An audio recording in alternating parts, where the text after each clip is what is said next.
I want to play that song here in the beginning. Feelings, come on. Whoa, whoa, whoa, whoa, feelings. Whoa, whoa, whoa, feelings. Again in my heart. You need to use your feelings to guide you and not allow them to use you. And keeping people busy with the B system, you got to pay these bills, you got to do this, you got to do that. People just naturally check out of their own feeling state because it's almost like their feelings feel dangerous. They feel scary. And I think toxic positivity nowadays and spiritual bypassing and all this stuff like that really has done a number on us. Where it's like, oh, if we even tap into those negative feelings, then now we're a negative person, or now we're bad vibes, or now we are demonic, right? Or like whatever type of thing you tell yourself. And I think it comes to a point of like self-preservation. People don't want to tap into those negative emotions because it's like, well, I don't even want to see what's going to pop up. I don't even want to know where I'm going to go once I like allow space for those emotions to come through. You need to use your feelings to guide you and not allow them to use you. And to touch on this thing, I've heard it loosely. It's called this emotional guidance scale, and it's basically how your emotions can allow you to spiral in an energetic upward momentum or a downward momentum. And apparently this was created by Abraham Hicks, and honestly, I hate to say it, I hope I don't sound ridiculous. I don't know who this man is. He could be walking down the street, I wouldn't know a thing. Sorry to this man. However, in any, all of our emotions are actually sending us little messages of like something that's going on in our spiritual body, our emotional body, our mental body, that it wants us to pay attention to. And if we are neglecting that, if we say, oh, that's kind of bad, or oh, I don't like that, how that makes me feel, and we shut that off, we're repressing that, and we're repressing those messages. And when we do that, we just move farther and farther away from our authenticity and our own alignment. Before you know it, you're going to feel like a stranger to yourself. Before you know it, you're living a life you don't even recognize, or you're engaged in relationships that you can't stand and you don't know why. And it's because you're not allowing that space for those negative emotions, those bad feelings to come through, to make space for them to say, okay, what is this emotion trying to tell me? And again, I think it stems from that place of like, especially for those of us who have dealt with any kind of depression or suicide or anxiety, sometimes it's like, well, I don't want to open the floodgates. I don't want that to come through, and God knows what else comes through, or I stay stuck in that place, right? And again, it comes back to that self-preservation. I want to make sure I feel good all the time. So I'm not going to even make room to address when these feelings come up. I'm just going to suppress them.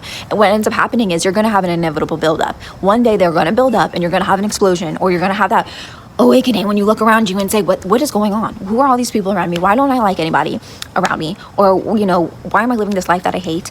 And XYZ thing. And it's because we're not allowing ourselves the space to access and allow those emotions out. If you're struggling with this, I would highly suggest you take it to our creator. Okay, I'm not religious. You don't have to be religious to have a relationship with the one who created you, the spiritual creator, your Heavenly Father. What this does, it gives you it's like a roller coaster, right?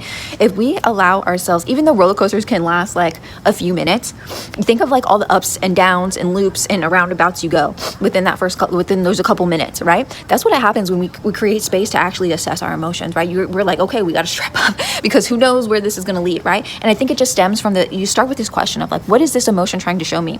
What is this emotion trying to tell me? Why am I feeling this? Why is this coming up? What is this trying to tell me?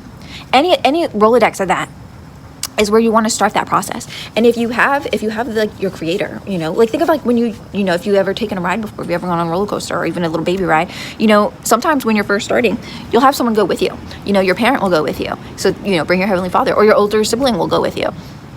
Jesus Christ, and what do? They make sure you're appropriately buckled in for the ride you're about to go on, right? And you're strapped in so you don't go flying off the ride mid-ride, and when the ride's over, they also make sure to help quickly get you out of there so you don't keep going in a circle if you don't want to, unless you guys are like down to do that.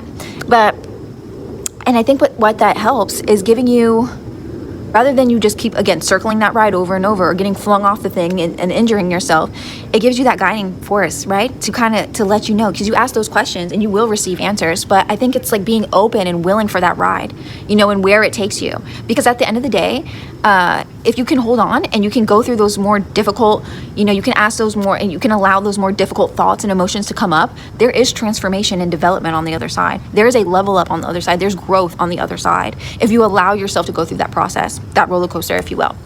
I had a revelation the next day in the car. Here it is. And I was thinking when I was like giving the roller coaster analogy, I'm like, wait a minute, isn't it so funny that we as humans will like set ourselves up for these experiences, like to go on a roller coaster, to feel like that terror and that excitement and that rush, or like people will go bungee jumping to feel that terror and excitement, or like during like the Halloween season, people will do like Halloween Horror Nights and like all this scary stuff, where like panic rooms or whatever, just to throw themselves in that state of anxiety. And it's like, you know, if we could just actually, I think that's like a subconscious thing where our minds are like, actually I want to be able to go to those places internally. I want to like dive deeper into, I want to be able to expand my bandwidth to be able to handle experiencing and feeling those emotions, you know. Hold on, is this lady going? I have to figure it out. Lady, if you're gonna go, you gotta go, because you're just here chilling. Lady, you know, I gotta be more patient. God calls us to be patient, you know, and I gotta work on that. I ain't gonna lie. For the longest, I was like, oh, I don't have to be patient. Like, if God wanted me to be patient, you know, he would have made me patient. I ain't patient, but like, but then I was reading on like fruits of the spirit, and I was like, oh yeah, you gotta be patient, babe. Like, if you don't got it, you better get you some, okay? So anyway, what was I talking about? Oh, okay. Also, with the feelings video, another thought I had was like, although we may think we want to feel good all the time, like we want to just have like a happy existence every day. I'm thinking of that one Lego movie where how he like wakes up and he's like I forget what he says, but it's just like happy every day. Like, I think life would start to get like very boring and flatline. Not to be corny, not to be dramatic. I know some of us are like dealing and go through really heavy stuff that we're like, girl, no, I don't want to experience this. What are you talking about? But if you were to like zoom out and look at the larger picture, what the fuck is that? Sorry, what is that? I don't know. Anyway, I'm getting distracted.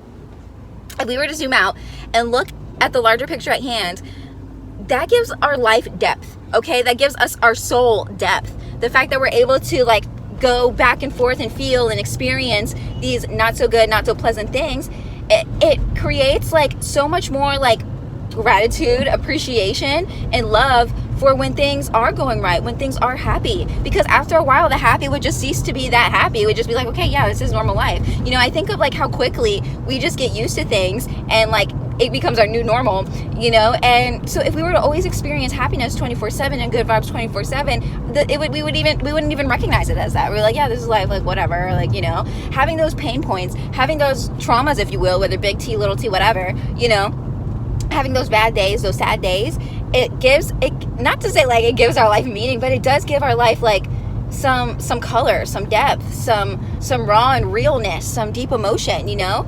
It gives our life complexities that add to a really beautiful picture. Like if you think of like paintings and artwork, you know, like we don't like, I mean, I guess like you could look at one color and be like, that's really pretty if you like that color, but like how much more fascinating and intriguing and interesting is it if you have many different colors and many different themes or things going on within the picture to kind of take your places. And I think subconsciously we do what we seek that, you know, like think of the movies we watch, think of like the books or the shows or the videos. Like we want that up and down, we want that start, we want that climax, we want that finish, we want that, you know, our soul craves it at the end of the day. So I think if we could remind ourselves that and say like, oh, you know, a part of me, part of my soul, part of my inner world actually is designed to be able not only to handle it, but wants it.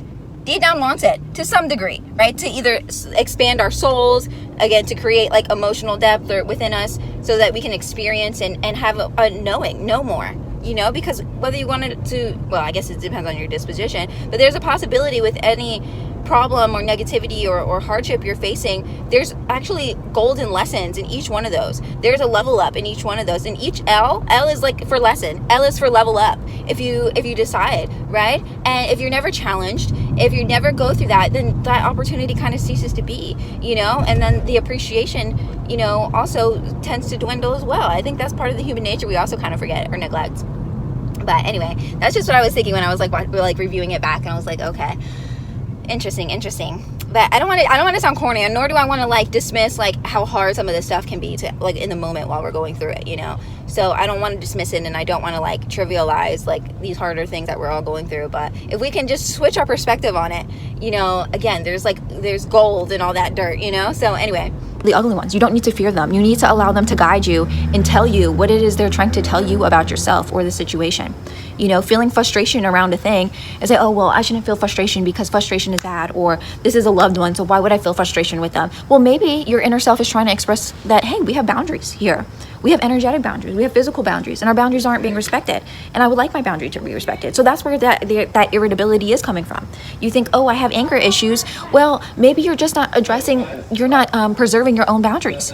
You know, your soul is trying to say, hey, we need time alone. Hey, when we're in these spaces, we'd prefer not to be bothered. You know, hey, when I need time to myself, or I need time to create, or I need time to think.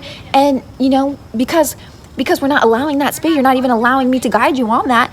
It's not being respected, and therefore it's a snowball effect. And now the irritability is rising, and now you think, oh my God, I'm just an angry person. Oh, I'm just this and I'm that. Well, maybe you just need to sit with your emotions for a little bit and see what they're trying to tell you about the situation. But it requires for us to create that open field for them to come through, it can be really terrifying. Like I said, especially for those of us who have dealt with those darker thoughts or feelings, and we don't want to get sucked back into that. But again, that's why I implore you to call in a higher power. Like, okay, I need help with this. I'm feeling X, Y, Z. And I don't know why. Why am I feeling like this? Why is this emotion popping up? Why is this thought popping up with this person? You know, what is it trying to tell me?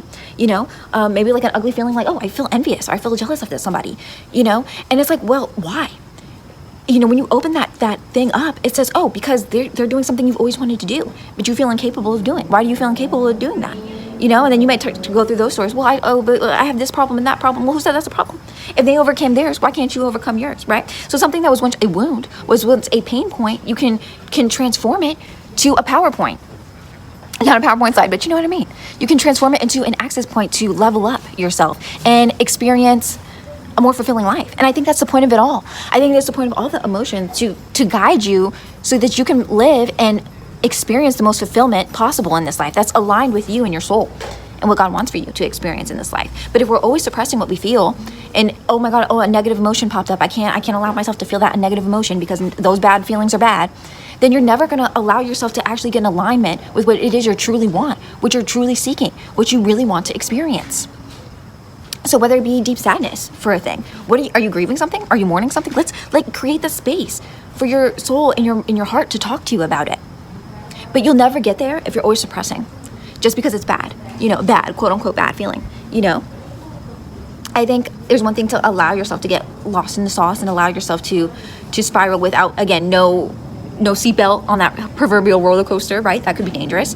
But having a guide, like a higher source, come and help you work through this, you know, with a little bit of detachment, but also creating that space, it can help level you up. There's growth and transformation on the other side if you allow yourself the process, if you allow yourself to walk through it, even for just a moment. Even just taking like a minute or like 5 minutes to yourself and saying, why is this emotion popping up? What is this trying to tell me? You know, what is this feeling trying to give me right now? What message is my soul trying to give me about this thing? You know, and not immediately coming against or blocking whatever comes up. Give it the space, you know? And even if you have to view yourself like as a child, even if you have to view yourself as like a small child, like you're parenting yourself and saying like, what's the matter right now? You know, because sometimes a lot of, you know, maybe you didn't have that kind of parent who helped you work through your feelings. Maybe they shamed you for feeling bad at any moment. Maybe you weren't given the space to express yourself, you know? Maybe it was like you don't have the right to be sad or mad about anything because you ate today, you have a roof over your head, right? That doesn't give you the space to allow that out. So now it's time to reparent yourself and hold little baby you by the hand and say, what's the matter? What's going on? You know, what are you feeling right now? Why do you feel like that? And not from a place of judgment, not to shame yourself, but to get to the bottom of it, to discover what's really lurking behind it, behind that emotion, negative emotion, anger, sadness, depression, anxiety, whatever it may be. Because there's a reason. It's your soul calling out to you to say, hey, one of my needs are not met here. A boundary is being crossed. Something that I need is not being fulfilled. And the only time we're going to correct that is we make space for ourselves to figure out what's going on. And again, right now in this day and age, I think too, there's just so much negativity going on all the time that we want to block it. We want to block it out of our reality. We want to block it out from ourselves. We act like it's not there. We're scared of what might happen if we go down that rabbit hole.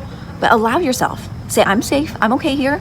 We're just doing a little deep dive with ourselves to figure out what's going on. That gentle parenting, if you will, but with yourself. Again, for as long as you can take it, even if it's just a minute, time out with yourself.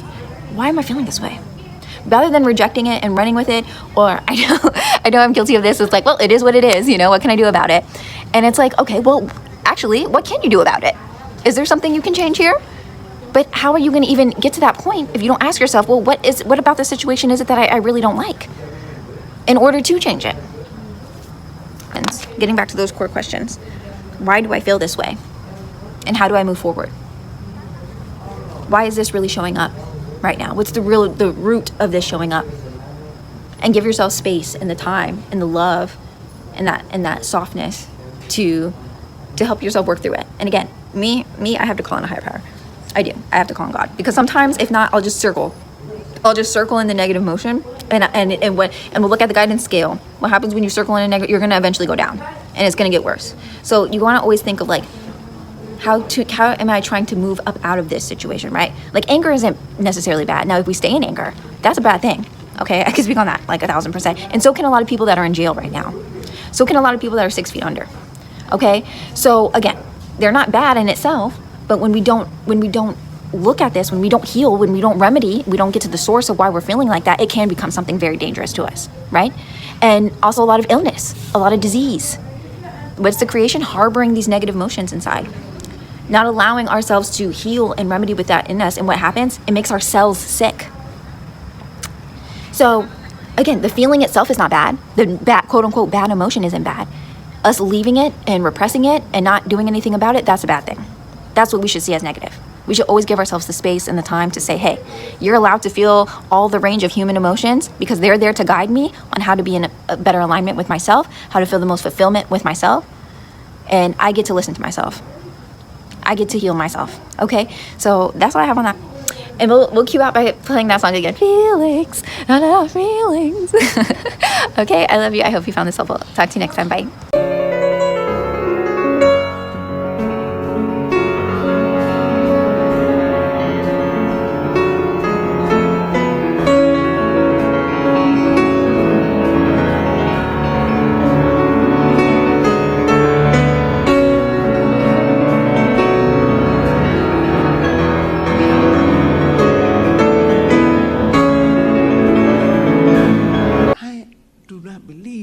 Conditions that produced a situation that demanded a song like that.